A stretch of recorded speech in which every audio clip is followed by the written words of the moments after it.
오늘은 창세기 34장. 이게 이제 디나 성폭행인데 이 세겜 사람들이 다 몰살당해요. 세겜의 잔혹사. 이 사건을 통해 가지고 이 34장을 공부하는데 이제 재미나는 게 얘가 하나님 베델로 가라 그랬는데 근데 그리 안 가고 어디에 머물러요? 세겜. 또 다른 말로 세겜. 수컷에 머무르잖아요. 세겜을 다른 말로 수컷이라는. 그런데 이런 일이 벌어져요 여기서. 그런데 34장에 하나님 이름이 한 번도 안 나온다. 이 창세기 뭐 열어보면 하나님이 많이 나타나시는데 34장에 하나님 이름이 비치질 않아요. 자 봅시다. 디나가 그 땅의 딸들을 보러 나갔더니 왜 나갔을까요? 뭐 딸들을 뭐 보러 나갔다는 게 무슨 딸들이 뭐 어디 성형수술 했나 뭐 어디 패션이었던가 이런 거 보러 갔나 뭐 그런 거 있을 수 있는데 이게 세겜의 문화나 이런 거 보고 싶은 거예요 이게. 지금 이게 야곱에게는 이게 낯선 땅이라고요. 33장 19절에 보면 세겜의 아버지 하몰의 아들들의 손에서 백크시타의 세겜이 땅을 샀다고. 이 야곱이 그 세겜에 땅을 샀다고. 그 뭐냐면 여기 오래 살아보겠다는 거야. 생각이 있는 거야. 그 땅을 샀죠. 그게 뭐냐면 세겜을 보니까 살만한 것 같은 거야. 베델로 안 가고 하나님이 가라고 그랬는데도 안 가고 말이죠. 그러니까 우리가 배웠지만 롯이 소돔이 좋아 보이서 거기를 먼저 선택한 거 비슷한 거야 지금 이게. 세겜이 좋아 보인 거야 지금 야곱도. 그 이제 딸도 이제 거기 오래 사니까 나가서 이제 좀 보고 싶은 거지. 우리 같으면 이제 강남 구경 해보고 싶은 거야. 명동에 가면 뭐가 있을까? 그쪽에는 내 또래 애들은 무슨 옷을 입고 살까? 어디, 그 구경하고 싶은 거야. 세상적인 거가 어떻게 돌아가는지 호기심이 있는 거야. 호기심.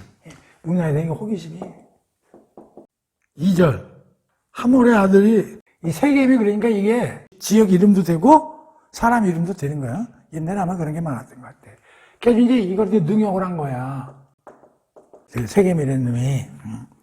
마음이 깊이 야곱의 딸 디나에게 연연하여 그녀를 사랑하여 그의 마음을 말로 위로하고 그의 아버지 하몰에게 청하여 이르되 이 소녀를 내 안으로 얻게 해주소서 하였더라. 자, 근데 일시적으로 잘못은 했지만 나름대로 첫눈에 반한 것 같아. 그냥 데리고 그냥 남한산성을 한 거야. 일을 저지른 거야. 뭐 우리도 요새 남자들 뭐 가끔 그런 스토리 많잖아요. 그냥 일시적으로 충동을 한 게 아니라 아내를 삼고 싶다고 아버지한테 얘기를 하잖아. 하몰에게. 그렇죠? 마음은 있었는데 아마 디나가 좀 까다롭게 굴었는지 일단 일을 저질러 놓고 이제 결혼을 하고 싶었던 거지. 그래서 아버지한테 가가지고 그 소녀를 좀 내가 며느리로 내가 좀 데려왔으면 좋겠다 이렇게 된 거야. 그랬더니 5장에 야곱이 그때 디나가 그가 데려펴졌다함을 들었으나 자기 아들들이 들에서 목축함으로 그들이 돌아가서 잠잠했고. 자, 이 지금 34장을 공부하면서 우리가 뭘 공부해야 되냐면 잘 보세요. 이 사람들의 그 어떤 일들이 벌어지나 한번 보자고. 여기 등장인물이 우선 그 다음에 딸 디나가 있을 거고 이제 그 아들들이 나와요. 그 다음에 이제 누가 나오냐면 여기에 그 하몰은 이제 아버지죠. 그 다음에 세겜이 나오고. 근데 이들이 헌 거랑 이렇게 좀 나눠서 한번 보자는 거지.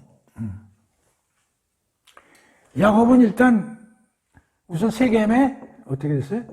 땅을 구입했죠. 그렇죠? 그리고 디나는 호기심이 많은 거야. 어디에? 이 도시에 대해서 이렇게 된 거지. 그러니까 이제 세겜에 이제 이걸 능욕을 한 거지. 능욕을 했지만 얘는 그런데 뭔가 아내로 삼고 싶은 마음은 있었던 거야. 그러니까 일말은 그건 이게 나쁜 짓을 했지만 근데도 그냥 완전 양아치라고 볼 수는 없어. 자, 그런데 여기 야곱이 디나가 일을 당했다는 걸 들은 거야, 누가. 그렇죠? 그게 뭐냐면 이걸 듣고 어떻게 돼? 우리 보통 사람 같으면 이게 난리가 나네. 근데 뭐요? 잠잠했다는 거예요. 하몰도 이제 이 사실을 알고 어떻게 된 거야? 야곱에게 지아들이 잘못했으니까 뭐 인사라고 이렇게 뭐 하지만 난 인사로 온 거야.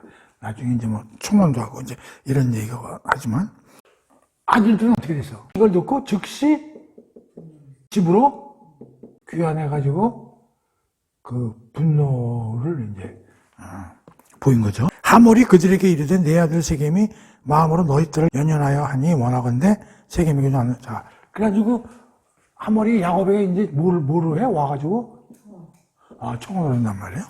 그러니까 우리와 통혼하여 너희 딸 디나를 우리에게 주며 또 우리 딸도 네 또 그러니까 겹사전을 좀 하면서 서로 잘 지내보자 이런 얘기잖아요, 그렇죠? 그러면서 청혼뿐만이 아니라 뭐하면 이게 화해, 뭐 이런 것까지 이제 그 건의를 하는 거죠. 10절 너희가 우리와 함께 거주하되 땅이 너희 앞에 있으니 거기에 머물러 매매하며 거기서 기업을 얻으라. 자, 10장 11절 보면 뭐야? 여긴 지금 누구 땅이야? 하몰하고 세겜. 근데 뭐라고 하냐? 결혼뿐만이 아니고 여기서 눌러 살고 뭐까지 하라는 거야? 비즈니스도 하라 이거야. 사업까지도 오케이. 봅시다. 자, 12절 이 소녀만 내게 주어 아내가 되게 하라. 아무리 큰 혼수와 예물을 청할지라도 너희가 내게 말한다도 주자. 자, 그러니까 혼수도 뭐 다 주겠다는 거야. 요구해라 이런 거죠.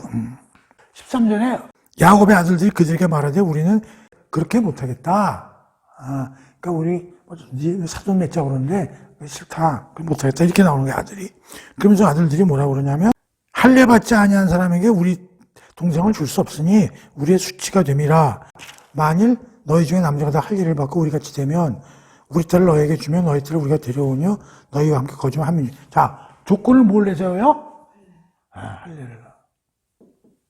그런데 이 할례가 사실은 속임수라는 거야. 이 조건을 내세우는 거죠. 너희가 만약 우리 말을 듣지 아니하고 할례를 받지 아니하면 우리는 곧 우리 딸을 데리고 가리라. 그들이 말을 하몰과 그의 아들 세겜이 좋게 여김으로 이 소년이 그 일 행하기를 지체하지 아니하였으니 그가 야곱의 딸을 사랑하며 그는 그 아버지 집에서 가장 존귀한 자였더라. 하몰과 그의 아들 세겜이 성읍문에 이르러 그 성읍 사람들에게 말하며 이르되 이 사람들은 우리와 친목하고 이 땅은 넓어. 그들이 용납하면 야, 그 사람들 보니까 괜찮다.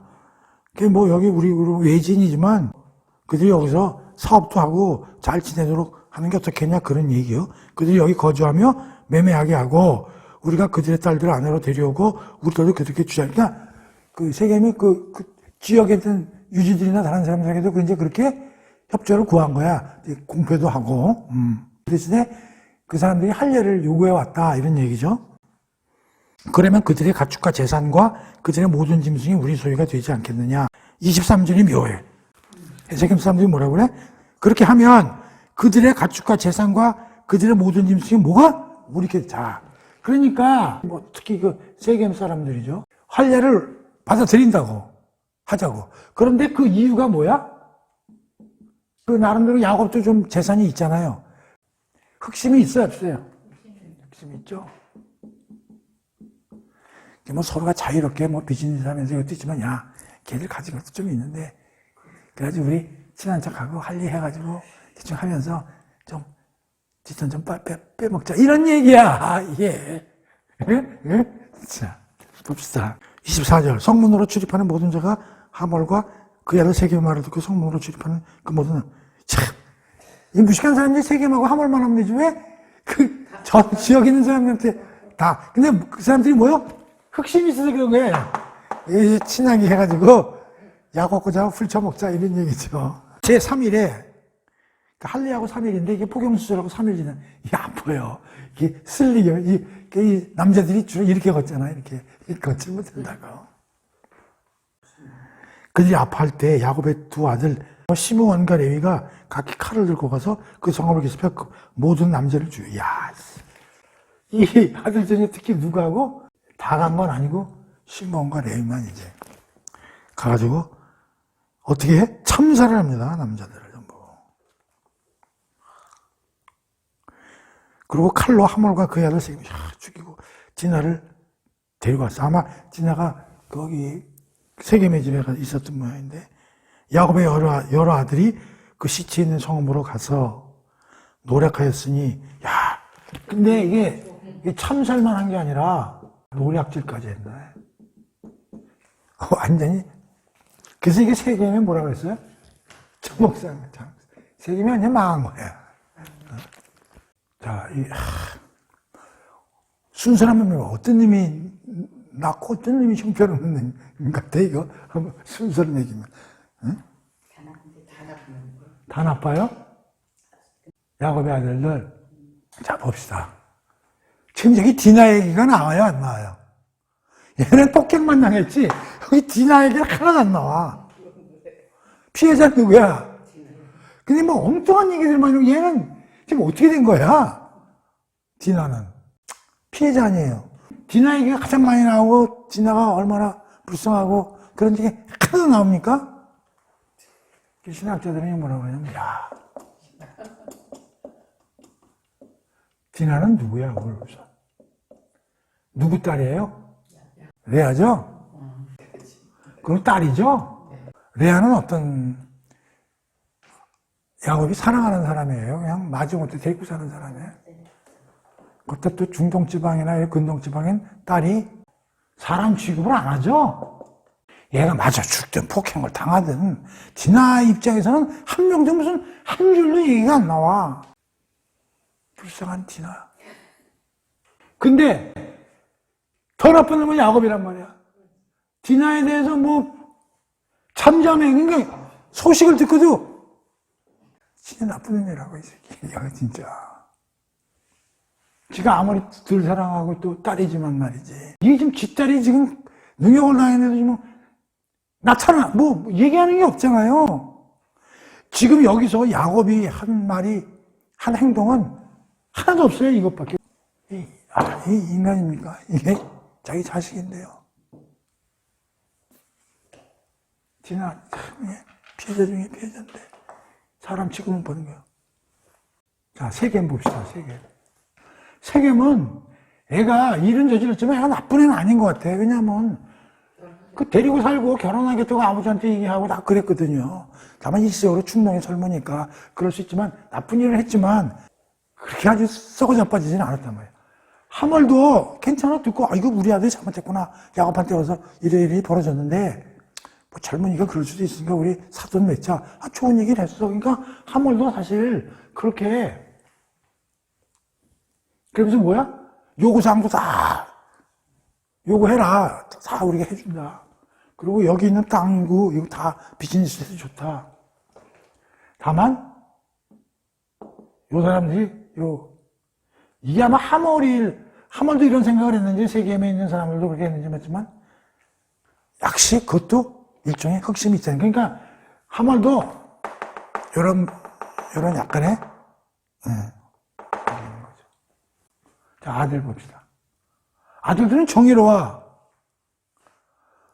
야곱보다 정의로워. 왜냐하면 자기 누이 동생이 했다니까 들고 와가지고 난리 법석 치는데 여기서 이제 문제가 뭐냐면 뭐를 이용해서 지금 얘네들을 참 할례가 뭐야 이게 하나님이 주신 이게 종교 예식이잖아요. 할례냐 이걸 빙자해가지고 애들을 도륙을 해버렸으니 이건 진짜 죽이는 일이지.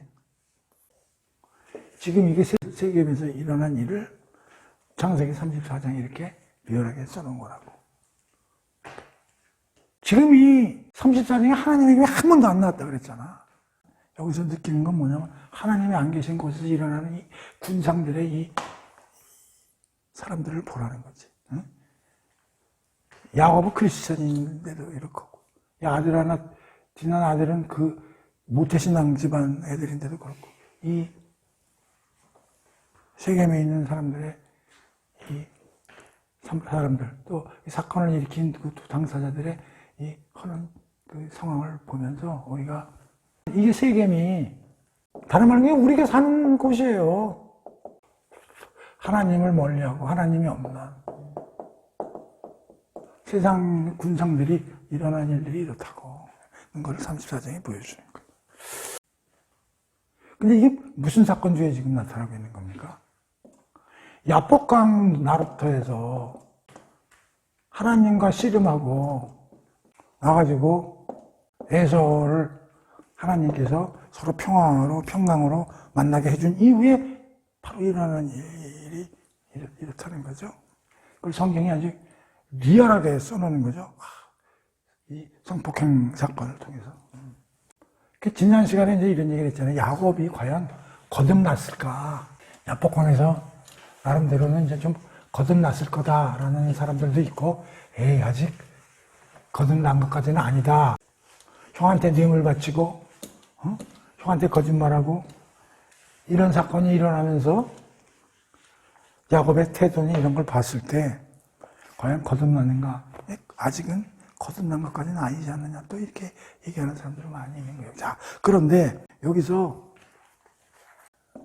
야곱의 실수가 첫 번째는, 가만히 보면, 이게 너무 디나나, 특히 여성, 특히 사랑하지 않는 부인에 대한 그의 태도에 대해서 우리가 지탄을 아니할 수밖에 없고, 베델로 올라가지 않은 실수, 하나님의 장소를 이탈했을 때 이탈한 게 큰 실수고, 세 번째는 디나하고 아들들에게 영적 교육을 잘못 시켰다는 거죠. 이게 야곱의 큰 실수가 되는 거지. 그런데 30장하고 31장을 보세요. 마지막으로 야곱이 아들들에게 뭐라 그래? 이걸 다 듣고 이제 이런 일이 벌어지고 나서 결국 한다는 소리가 한번 봅시다. 야곱이 시몬과 레위에게 이르되 너희가 내게 화를 끼쳐 나로 하여금 이 땅의 주민 곧 가나안 족속과 브리스 족속에게 악취를 내게 하였도다. 니네들이 이 일을 저질러가지고 내 명예가 어떻게 돼? 실추됐다. 그리고 그 사람들이 나를 뭘로 보게 되냐 이 얘기를 하는 거예요. 그리고 우리 여기 외지인이라 숫자도 적은데 니들이 한 일을 우리를 도둑내러 오면은 너와 우리 집은 이렇게 살아날 길이 있으라 이렇게 얘기하는 거야. 그 야곱의 태도를 한번 봅시다. 이게 30절이요. 야곱 태도의 절정이야. 어떻게 느끼는 거예요? 뭐가 문제라는 거야? 지금 자기 딸이 능욕당한 거에 대해서 지금 자기 이익하고 자기 명예 이게만 생각하는 거 아니에요. 그래서 아이를 계속 강조하잖아요. 야곱이 이게 거듭났다고 사실 볼 수가 없는 거야. 자, 이 얘기를 듣고 아들들의 반응이 어떻게 나와요? 아버지는 저놈들이 우리 노인을 창년 취급해서 좋다는 아니, 아버지지만 진짜 우리한테 말 다 했어요? 아직 우리 누이 저렇게 됐는데 그걸 말이라고 하지. 이게 뭐야, 이게? 이게 대드는 거죠? 아버지 지금 그걸 말이라고 합니까, 지금? 그 아버지를 어떻게 해? 지탄하는 거잖아요. 이걸로 34장이 끝나요. 이게 아버지하고 아들 간의 대화가. 야, 진짜 이게. 디나에게는 한마디도 없잖아. 여기서 제일 울고 있는 건 누구야? 디나잖아요. 근데 야곱은 지금 자기 명예가 지금 수치됐다고 지금 이렇게 하고 있는 이 지뢰 같은 야곱을. 이제 여기서 또 보지만 하나님이 그렇게 약속을 하고 환상을 보여주고 야복강에서 그 환도뼈까지 부러뜨리면서 또 순간적으로 붙잡고 축복을 주세요 라고 했는데도 또 조금 시간이 지나면 어떻게 돼? 이만할 거리라는 거니까. 그러니까 우리가 보면 우리가 하나님 뜻대로 산다는 거는 우리 힘으로 되는 게 아니고 나중에 야곱에 대해서 이제 조금 있으면 이제 또 나오겠지만은 신앙심을 제대로 가지고 거룩하게 산다는 건 우리 능력으로 되는 게 아니라 하나님이 채찍질해서 되는 것이지 내버려 두면 이렇게 되는 거라고. 자, 35장을 한번 봅시다. 35장의 제목은 아마 베델로 돌아가라. 하나님이 야곱에게 이르시되 일어나 베델로 올라가서 거기 거주하며 네가 네 형 에서의 낯을 베어 도망가던 때에 네게 나타났던 하나님께 가서 거기 제단을 쌓으라 하시니라. 자, 드디어 하나님이 나타나셨다. 뭐라래요? 나타나셔가지고 야 베델로 올라가. 두 번째 뭐야? 거주하라. 세 번째 뭐예요? 제단을 쌓아라. 여기서 이렇게 나와 있는데 지금 이게 34장 30절하고 31절 이후에 나오는 거야. 여기서 지금 이상하게 결말이 나죠. 아들들하고 야곱하고 서로가 지금 아니 그걸 아버지 말이라고 하네. 이게 지금 동료 같으면 아마 주먹질 나고 싸웠을 텐데 그 틈에 누가 나타나 이제? 진짜 이게 어떤 신학자든지 이걸 어떻게 해석해?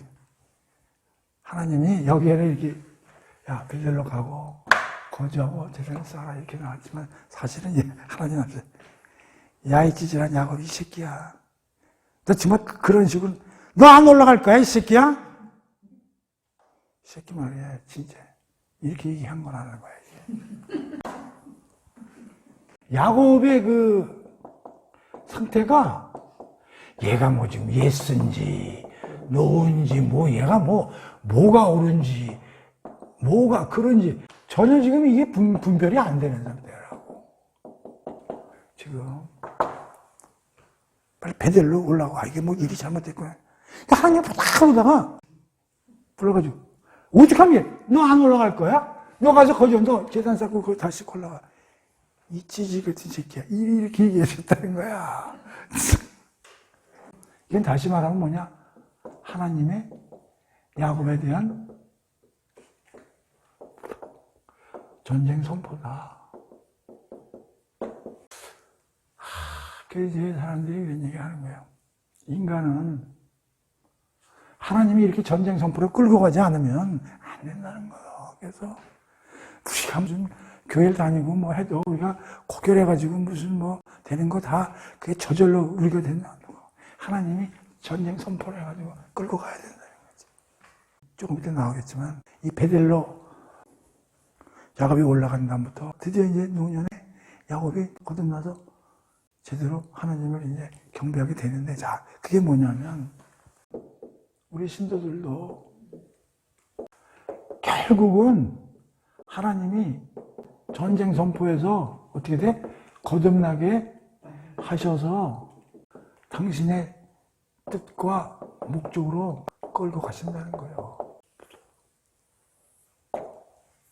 그렇게 안 하면 안 된다는 거예요. 네 인생 내가 관리할 거야. 이제 이런 뜻이에요. 야곱이 자기 집안 사람과 자기와 함께한 모든 자에게 이르되 너희 중에 이방 신상들을 버리고 자신을 정결하게 하고 너희 의복들을 바꿔 입어라. 자. 그러고 나서 야곱의 태도가 조금 바뀝니다. 아유, 안 되겠다. 가야지. 그래서 뭐라 그래? 우상숭배 신물들을 어떻게 돼? 전부 갖고 와. 그래서 전부 어떻게 돼? 폐기시키는 거죠? 야곱의 집에 있는 여러 사람들이 많은 그 신물들을 가지고 있었을 거라는 거지. 그 전부 갖고 오라는 거야. 그래서 완전히 깨끗하게 전부 처벌하겠다는 얘기지. 그리고 3절 우리가 일어나 베델로 올라가자. 내 환난 날에 내게 응답하시며 내가 가는 길에서 나와 함께 하신 하나님께 내가 거저 제단을 쌓으며 하노라 하매. 지금 상황이 이런 거야. 가만히 보니까 야곱도 이제 큰일 난 거야. 뭐냐면 이제 그 지역에 머무르기가 어려운 거야. 그들이 뭐 상대를 해주겠어요. 그러니까 야곱도 하나님이 올라가라고도 하셨지만 가만히 환경을 보니까 이제 도저히 거기서 자기가 창피하고 도저히 두려워가지고 완전히 그냥 악질로 그냥 그 폐륜 가족으로 이제 소문이 났기 때문에 어쩔 수가 없는 거죠. 그래서 이제 야곱이 드디어 이 사건을 통해서 하나님의 이 말씀을 듣고 비로소 제정신이 들어서 이제 올라가야 되겠다. 올라가는 게 하나님도 말씀하셨지만 환경적으로 주위에 도저히 버티고 살 수가 없는 여건이 돼서 그러면서 여기 뭐라고 그래? 뭐라고 신앙 고백을 하면서 올라갑니까? 자기가 베델에 있을 때 어떻게 됐다고? 하나님께서는 어려움을 당할 때마다 나를 도와주시고 내가 가는 곳마다 늘 나와 함께 해주셨다. 자, 그러니까 지금 드디어 이제 회상을 하는 거지. 자기가 베델에서 그 전에 있던 일을 생각하니까 하나님이 그동안에 내가 두려워했을 때 나타나서 환상도 보여주시고 약속도 해주시고 또 외삼촌 댁에 갔을 때 부자가 되게 해주시고 모든 게 하나님이 해주셨구나. 그걸 생각하고 야 이제 베델로 올라가게 됐다는 거죠. 자. 그런데 더 웃기는 게 뭐냐면 5절이에요. 그들이 떠났으나 하나님이 그 사명 고을들로 크게 두려워하게 하셨으므로 야곱의 아들들을 추적하는 자가 없더라. 하나님 베델로 가는데 안전하게 보호해 주셨다는 거예요. 왜냐면 다른 족속들이 와가지고 저 자식들 말이지 토리굴레자 하고 올까봐 하나님이 또 그걸 막아주셨다. 그런 얘기예요. 야곱과 그와 함께 한 모든 사람들이 가나안 땅 루스 곧 베델에 이르고 거기서 제단을 쌓고 그것을 엘 베델이라 불렀으니 그래가지고 베델을 어떻게 했다고? 베델 이름을 다시 뭘로? 엘 베델로 다시 불렀다는 거예요. 베델은 뭐예요? 하나님의 집이죠? 엘 베델은 하나님 집에 계시는 하나님 이런 뜻인데 그것도 나중에 좀 봅시다. 리브가 유모 드보라가 죽음에 그를 베델 아래에 있는 상수리 나무 밑에 장사하고 그 나무 이름을 알론 바굿이라 불렀더라. 야곱이 피단 아람에서 돌아오며 하나님이 다시 야곱에게 나타나사 그에게 복을 주시고 하나님이 그에게 이르시되 내 이름을 다시는 야곱이라 부르지 않겠고 이스라엘이 내 이름이 되리라 하시고 그가 그의 이름을 이스라엘이라고 부르시고 하나님이 그에게 이르시되 나는 전능한 하나님이라 생육 번성하라 한 백성과 백성들의 총회가 내게서 나오고 왕들이 내 허리에서 나오리라. 내가 아브라함과 이삭에게 준 땅을 내게 주고 내가 내 후손에게 이 땅을 주시라 하시고 하나님이 그와 말씀하시는 곳에서 그를 떠나 올라가시느니라. 야곱이 하나님이 자기가 말씀하시는 곳에 기준 곳 돌기둥을 세우고 그의 전쟁물을 붓고 또 그의 기름을 붓고 하나님 자기가 말씀하신 곳의 이름을 베델이라 불렀더라. 이 35장을 보면서 신학자들은 뭐라고 그러냐면 하나님이 야곱을 말년에 어떻게 관리해 나가셨는가 그런 거를 살펴볼 수 있는 게 35장이다 그렇게 얘기하는 거예요. 그러면서 재미나는 게 뭐냐면 34장에서는 하나님의 이름이 한 번도 안 나왔는데 35장에서는 하나님의 이름이 11번이나 나온다는 거예요. 그러니까 이제 완전히 하나님이 이름으로 도배를 하는 거예요, 이제. 그리고 지금까지 34장에서 한 번도 나오지 않는 이스라엘이라는 야곱의 바뀐 이름이잖아. 이스라엘, 베델, 엘 베델 이런 이름이 이런 단어들이 무려 11번이 추가적으로 35장에서 나오고 있다는 얘기예요. 그런데 그 야곱의 나이가 147세에 죽는데 지금 이 35장에 있을 때 그 나이가 얼마냐면 120살이 되는 거예요. 지금 이 베델로 간 이후에 얼마를 더 사냐면 27년을 더 사는 거죠. 그런데 이 중에 17년은 어디서 사냐면 애굽. 나중에 이제 그 기근이 돼가지고 먹고 살 게 없으니까 이제 쭉 데리고 이제 요셉이가 이제 이집트에 내려가가지고 이제 국무총리가 되고 그 이후에 이제 그 식량을 얻으러 가면서 스토리가 이제 벌어지지만 그 후에 전부 가족이 일단 애굽으로 가거든요. 거기서 17년을 더 살다가 죽는 거니까 지금 야곱이 147살에 죽는데 지금 27년 중에 10년을 여기 베델 그쪽에서 살고 17년을 애굽에서 산 거야. 그러니까 이게 35장 요 베델로 올라갈 때가 야곱의 말년의 삶이라는 거지. 그래서 야곱이 120살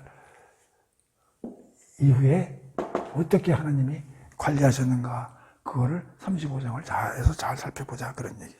그러면서 첫 번째 과거에 하나님 내가 어떻게 했는지 그걸 기억해내라. 기억해 봐라. 이것부터 시작하신다. 너 베델에 올라가. 내가 너 한번 생각해봐. 네가 그 두려움에 떨어가지고 말이지. 삼촌 집에 가는 거네 내려와가지고 은혜 내리고 사다리 보여주고 툭 하면 내가 너한테 와서 약속해주고 너 복되게 해주고 삼촌에서도 네가 굶어 죽지 않게 해주고 잘 생각해 봐라. 기억하게 해주는 거죠. 근데 그거를 결국은 어떻게? 야곱이 고백을 하죠. 몇 절에서 고백합니까? 3절이죠.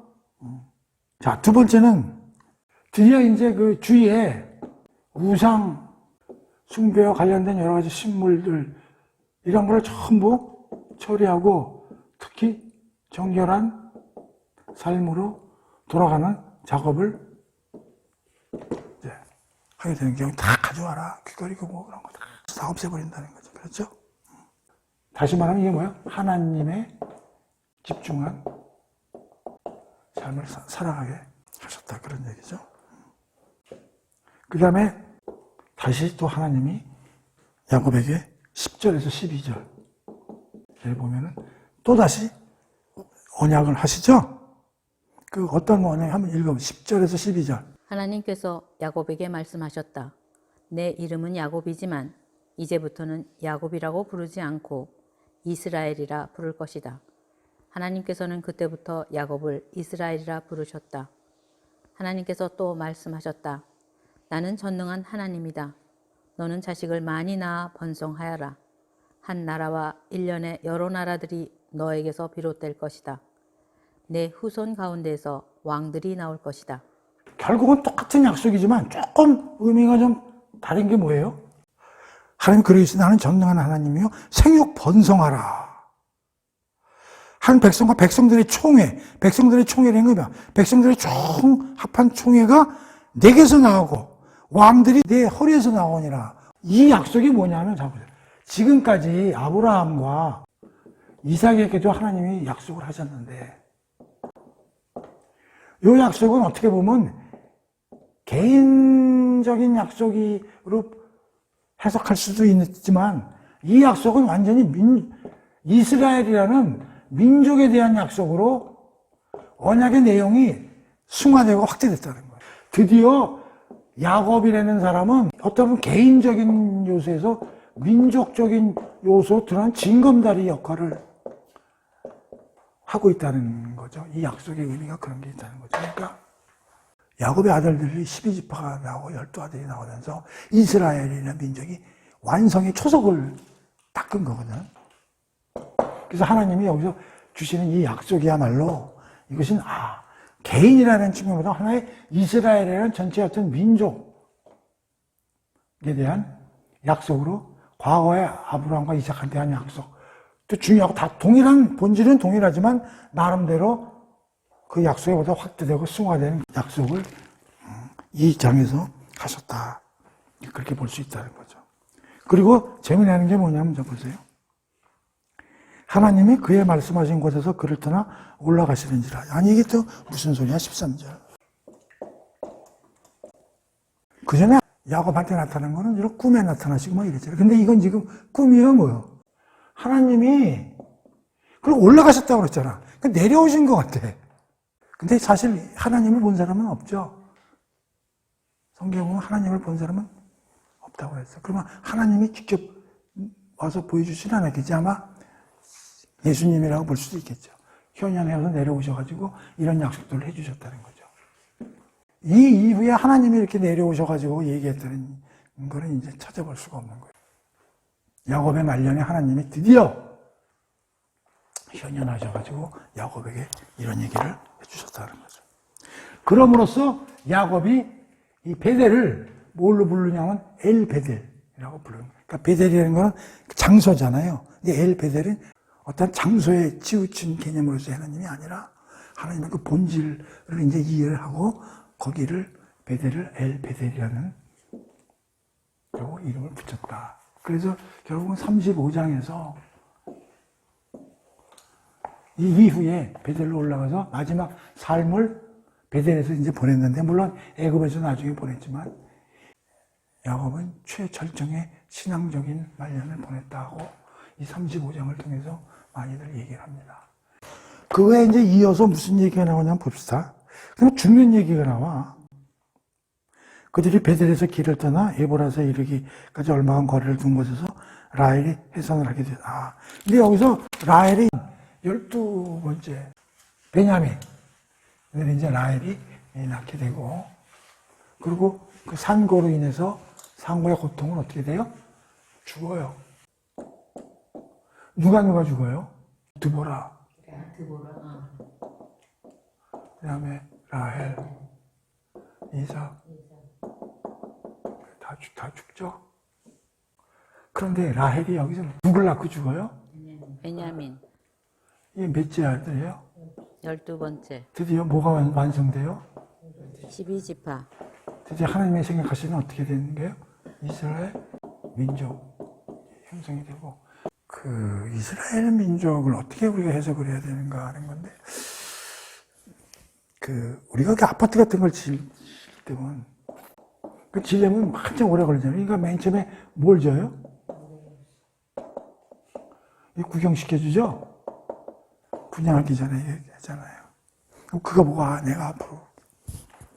그러니까 하나님 나라를 전부 이제 우주 전체에서 하나님 나라를 만들어 가시는데, 우선 이스라엘 민족을 하나의 모델하우스로 제사장 나라. 그래서 성경에 보면 이스라엘을 제사장 나라.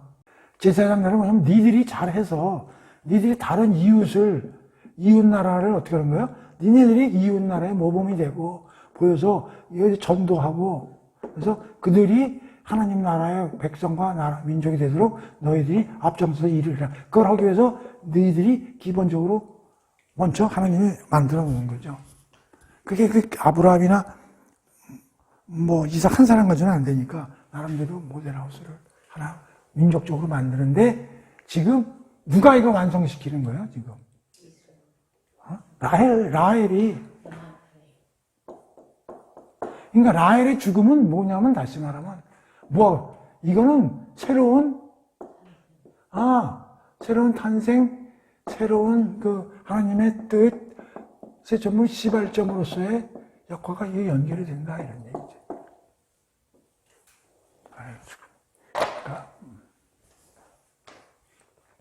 그래서 라헬의 죽음이 뜻하는 의미가 굉장히 크다. 라헬의 죽음은 그냥 슬퍼서 그냥 죽음이 아니라 완전히 하나님의 뜻이 이제 드디어 제대로 시동을 거는 바탕으로서의 라헬의 역할. 그리고 야곱은 드디어 이제 죽음과 새로운 언약과 새로운 출발의 징검다리에서의 야곱의 역할이 35장에서 그려지고 있다. 이제 그렇게 다들 해석을 하는 것이죠. 그 다음에 여기 보면은 재미나는 게 또 묘한 얘기가 나오죠. 22절. 레아에서 나오는 첫째 아들이 누구야? 루벤이죠. 둘째가요? 시몬. 그 다음에 레위. 그 다음에 유다. 그리고 원래 레아가 몇 명 나와요? 4 플러스 2죠. 그리고 라헬이 둘이고 여종들이 둘둘해서 12이란 말이에요. 근데 잘 봅시다. 지금 세겜에서 도륙낸 엉망진창을 만들어 놓은 애들이 누구야? 둘째고 셋째죠. 근데 지금 첫째가 지금 일 벌이고 있죠, 지금. 뭐야? 아버지 첩을 건드리죠. 자, 유다는 나중에 배울 거예요. 조금 있으면 나와요. 유다는 무슨 사건에 또 합니까? 다말 사건이 뭐야? 며느리와 통정하죠. 그래가지고 이 두 명은 어떻게 됩니까? 나중에 야곱이 유언할 때, 나중에 배우겠지만, 저주받죠. 루벤은 첩을 건드려서 완전히 자격 박탈이죠. 그래서 루벤을 자격 박탈하면은 어떻게 돼? 상속이 그래서 루벤한테 안 간다고. 나중에 보면 유다에서 누가 나와요? 이 메시아가 나오죠. 자, 저주를 받는데 재미나는 게 이제 나중에 레위 지파는 나중에 해.